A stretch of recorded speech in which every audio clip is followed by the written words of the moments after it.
దేశంలో ఎక్కడికి వెళ్ళాలన్నా పాస్పోర్ట్ వీసా అవసరం లేదు. కానీ ఏదైనా ఇతర దేశం వెళ్ళాలంటే మాత్రం పాస్పోర్ట్ తప్పనిసరి. అంతేకాదు ప్రతి ఒక్కరూ ఆధార్ కార్డు, ఓటర్ ఐడి మాదిరి పాస్పోర్ట్ కూడా కలిగి ఉండాలి. మీకు కూడా ఇప్పటి వరకు పాస్పోర్ట్ లేకపోతే ఆన్లైన్లో సింపుల్గా దరఖాస్తు చేసుకోవచ్చు. అది ఎలాగో తెలుసుకుందాం. ముందుగా మీరు పాస్పోర్ట్ దరఖాస్తు చేయడం తెలిసి ఉండాలి.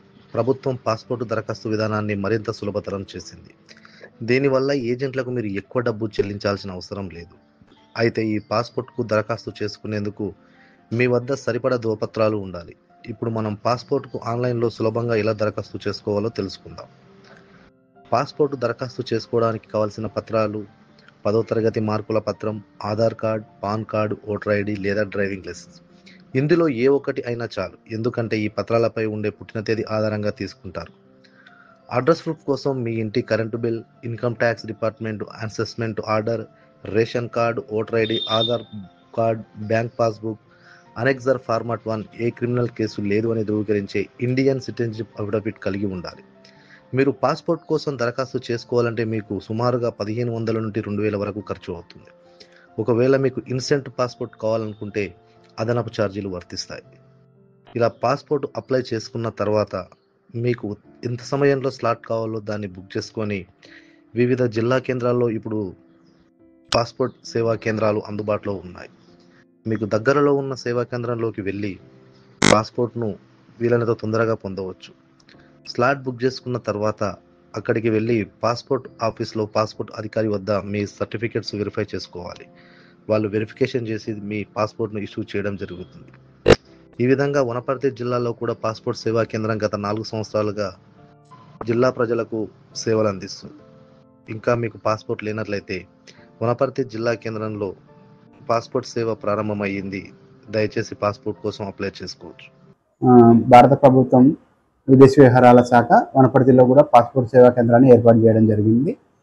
ఈ పాస్పోర్ట్ సేవా కేంద్రం గతంలో సుదూర ప్రాంతాలకు వెళ్ళి అప్లై చేసుకోవడం కానీ జరుగుతున్నది. ఆ ప్రయాసాలను, ప్రజల ఇబ్బందులను దృష్టిలో పెట్టుకొని భారత ప్రభుత్వం ఈ విధమైనటువంటి సౌలభ్యాన్ని అందుబాటులోకి తీసుకురావడం జరిగింది. గత దాదాపు ఒక పర్టికులర్ టైమింగ్ దాదాపు 4-5 సంవత్సరాల నుంచి కూడా మనకు ఇక్కడ వనపర్తిలో పాస్పోర్ట్ సేవలను అందించడం జరుగుతుంది. ప్రతి ఒక్కరు కూడా పాస్పోర్ట్ సేవలను వినియోగించుకోవచ్చు. ప్రతి ఒక్కరు కూడా వాళ్ళు భారతదేశ పౌరులు అయి ఉండి వారికి సంబంధించినటువంటి డాక్యుమెంట్స్, మామూలుగా ఆధార్ కార్డు, మామూలుగా నివాసం సంబంధించినటువంటి ప్రూఫ్ ఏమో ఆధార్ కార్డు కానీ, బ్యాంక్ పాస్బుక్ కానీ, ఈ విధంగా ప్రూఫ్లు వారికి ఏదైనా కానీ 2 మామూలుగా పుట్టినరోజు తేదీకి సంబంధించి, ఒకటేమో నివాసానికి సంబంధించినటువంటి ప్రూఫ్లు, ఇవన్నీ కూడా కరెక్ట్ ఉండి వాళ్ళు ఎవరైనా అని అప్లై చేసుకోవచ్చు. అప్లై చేసుకొని వెరిఫికేషన్ కొరకు వనపర్తి పాస్పోర్ట్ సేవా కేంద్రాన్ని సందర్శించాల్సి ఉంటుంది. వాళ్ళకు ఒక నిర్దేశితమైనటువంటి టైం ఇవ్వడం జరుగుతుంది.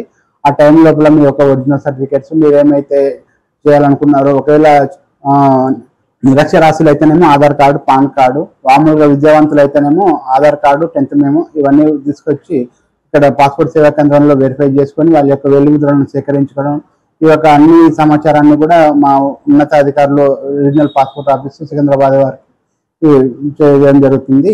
దాని తర్వాత పోలీస్ ఎంక్వైరీ జరగడం జరుగుతుంది. దాని తర్వాత ఉన్నతాధికారులు పోలీస్ ఎంక్వైరీని ప్రామాణికంగా తీసుకొని పాస్పోర్ట్ని ఇష్యూ చేయడం జరుగుతుంది.